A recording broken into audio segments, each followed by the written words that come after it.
หลายคนฮู้บ่ว่าปู่เยอญ่าเยอแม่นไผเป็นหยังในงานแห่หวอบุญปีใหม่ลาวที่นครหลวงพระบางจึงมีปู่เยอย่าเยอในขบวนนำมื้อนี้จะมาเล่าสู่ทานฟังสำหรับปู่เยอย่าเยอปู่สังกษาญาสังกสีพี่เสื้อเมืององค์นี้ถือว่าเป็นผู้ปกป้องบ้านเมืองให้มีความร่มเย็นผาสุกซึ่งมีการบันทึกหลักฐานของปู่เยอย่าเยอมาแต่สมัยเจ้าฟ้างุ่มมหาราชเรื่องของการสืบต่อการเล่ามาแต่อดีตแม่นมีคือ แต่คราวก่อนนั้นที่เมืองแถนแม่นมีการเกิดของเครือเขากาดเครือหนึ่งที่เป็นต้นใหญ่ยักษ์งอกขึ้นปกคลุมบ้านเมืองโดยแสงสว่างจากพระอาทิตย์บ่สามารถส่องลงมาพื้นดินของโลกมนุษย์ได้พืชพันธุ์ธัญญาหารก็แห้วแห้งอากาศก็นับมื้อนับเย็นมืดครึ้มส่งผลสะท้อนเฮ็ดให้คนสัตว์และพืชพันธุ์ต่างๆเดือดร้อนกันทั่วหน้าเมื่อเป็นเช่นนั้นพระยาเมืองขุนบุลมได้เอิ้นเสนาอามาตย์มาประชุมเพื่อปรึกษาหารือว่า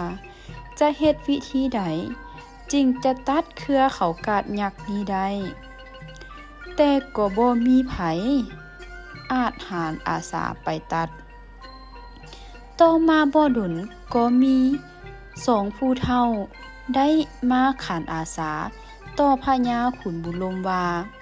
พวกข้าพระเจ้าชื่อปู่เยอย่าเยอขออาสาไปตัดเครือเขากาดนั้นซึ่งพระยาขุนบุลมก็ทรงอนุญาตก่อนจะออกเดินทางปู่เยอย่าเยอได้ขออย่างหนึ่งว่าถ้าหากสองเท่านี้เกิดรับเคราะห์ร้ายตายไปขอให้พระยาขุนบุลมและราษฎรทั้งหลายจงอย่าลืมชื่อของพวกตนด้วยพระยาขุนบุลมก็ได้รับปากเอาไว้จากนั้นทั้งสองก็มุ่งหน้าไปที่เครือเขากาดพร้อมด้วยขวานขนาดใหญ่พวกเขาใช้เวลาตัดทั้งเว้นทั้งคืนเป็นเวลา3 เดือน 3 วัน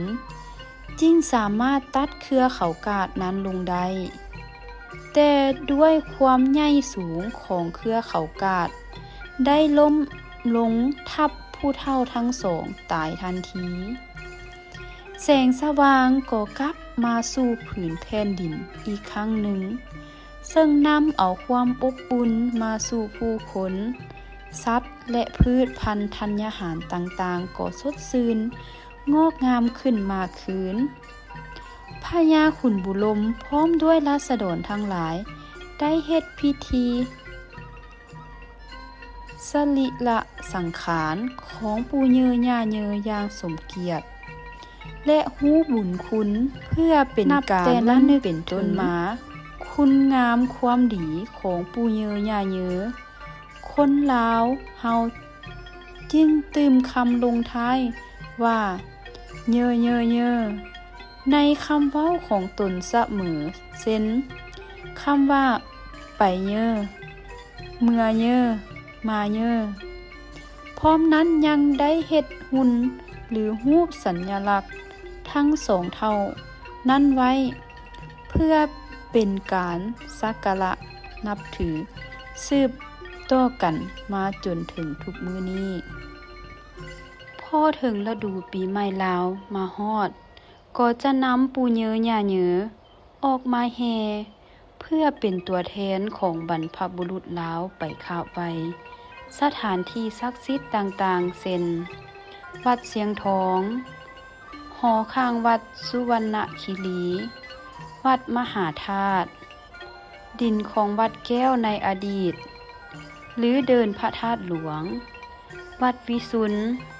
วัดอาหามในมื้อที่แห่พระบางเพื่อลงมาฮดสงฆ์ที่วัดใหม่สุวรรณภูมาราม และพิธีอัญเชิญสู่แทนที่หอพระบาง เทวดาหลวงจะเป็นผู้ทำอิฐที่จะขึ้นส่งน้ำพระบางก่อนหมู่ จากนั้นก็แม่นพระสงฆ์